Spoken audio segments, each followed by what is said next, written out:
পতিত শেখ হাসিনা সরকার অবাধ অনুমোদন ও অপব্যবহার করে গণমাধ্যমকে ধ্বংস করেছে বলে মন্তব্য করেছেন সংস্কার কমিশন প্রধান কামাল আহমেদ। তিনি বলেন, এখনো যারা গণমাধ্যমের স্বাধীনতাকে বাধাগ্রস্ত করছে তাদের বিরুদ্ধে ব্যবস্থা গ্রহণ করতে হবে। সকালে রাজধানীর ধানমন্ডি টিআইবি কার্যালয়ে বিশ্ব মুক্ত গণমাধ্যম দিবস উপলক্ষে আলোচনা সভায় এসব কথা বলেন সংস্কার কমিশন প্রধান। তথ্য উপদেষ্টা জানান, সাংবাদিক সুরক্ষা আইন করতে চায় সরকার। হেদায়েতুল্লাহ সীমান্তের প্রতিবেদন।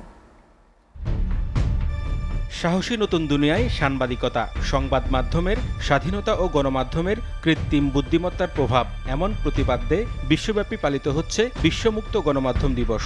কিন্তু বাস্তবতা ভিন্ন। চলতি বছরের প্রথম 4 মাসেই 15 জন ফিলিস্তিনি সাংবাদিক নিহত হয়েছে। আর 2023 সালের অক্টোবর থেকে নিহত সাংবাদিকদের সংখ্যা 200 ছাড়িয়েছে। আর বাংলাদেশের জুলাই আন্দোলনে নিহত হন 5 সাংবাদিক। এমন পরিস্থিতিতে বিশ্বমুক্ত গণমাধ্যম দিবস উপলক্ষে ইউনেস্কো, টিআইবি এবং সুইডেন দূতাবাসের যৌথ আয়োজনে এই আলোচনা সভা অনুষ্ঠিত হয়।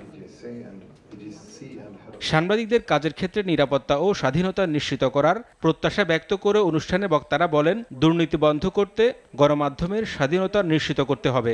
Media freedom includes equality within the media itself.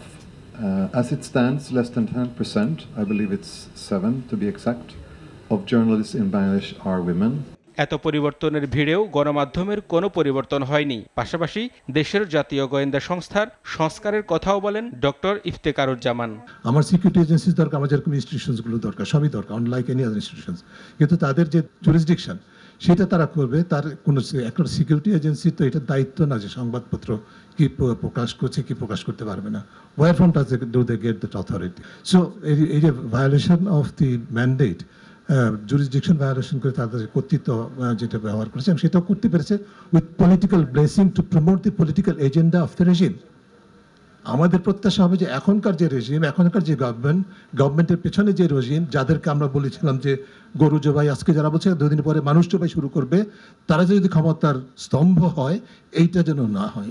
গণমাধ্যম সংস্কার কমিশন প্রধান বলেন, সাংবাদিকদের ন্যায্য বেতন না দিয়ে কাজ করালে তারা অনৈতিক কাজে যুক্ত হবে। 15 বছরে আগের সরকার সংবাদ মাধ্যমের উপর পদ্ধতিগতভাবে সিস্টেমেটিক্যালি নিয়ন্ত্রণ প্রতিষ্ঠার চেষ্টা করেছিল। টেলিভিশন চ্যানেলের লাইসেন্স যে দেওয়া হয়েছে, তা দেওয়া হয়েছে সম্পূর্ণ রাজনৈতিক আনুগত্যের ভিত্তিতে। পরিণতিতে সংবাদ মাধ্যম হয়ে উঠেছে এক একটি গোষ্ঠীর হাতিয়ার, যার মাধ্যমে তারা তাদের ব্যবসায়িক সাম্রাজ্যকে প্রশ্নের বাইরে রাখতে বা সরকারের উপর প্রভাব বিস্তার করতে ব্যবহার করে এসেছে। প্রধান অতিথি তথ্য উপদেষ্টা বলেন, বিগত 15 বছর মিডিয়াগুলোতে কিভাবে রাজনৈতিক প্রভাব বিস্তার করা হয়েছে সেই বিষয়ে অনুসন্ধান করা হবে। রাষ্ট্রের টাকা লুটপাট করছেন, রাষ্ট্রের টাকা জাস্ট হচ্ছে যে এই যে বিজ্ঞাপনের নামে বিভিন্ন নেতা মন্ত্রীদের হচ্ছে যে বা এমপিদের হচ্ছে যে বিভিন্ন পত্রিকা চালু করছেন। আমরা মনে করি যে খুব শীঘ্রই আমরা একটা এই গত 15 বছরের মিডিয়া সিচুয়েশন নিয়ে আমরা চেষ্টা করব যে একটা ফ্যাক্ট ফাইন্ডিং করার জন্য। সাংবাদিকতা সুরক্ষা আইন তাৎক্ষণিকভাবে করা সম্ভব বলেও মন্তব্য করেন তথ্য উপদেষ্টা। কিছু কিছু ধারাতে আরো বেশি আমাদের কমিশনের সাথে একটু বসা দরকার। আমাদের লেজিসলেটিভ বিভাগ আছে একটা সরকারের, ওখানে পাঠানো দরকার, ওদেরকে পাঠিয়ে দেখা দরকার এখানে কোনো লিগ্যাল লুপহোলস আছে কিনা। আমরা এতটুকু করার জন্য অপেক্ষা আছি। এরপরে আমরা এই আইনটা হয়তো ক্যাবিনেটে তুলব এবং এটা আমরা যাতে আইনে আকারে আসে সেটা চেষ্টা করব। এটা হচ্ছে মিডিয়া সুরক্ষা আইনের বিষয়টা। হেদায়েতুল্লাহ সীমান্ত, এসএটিভি, ঢাকা।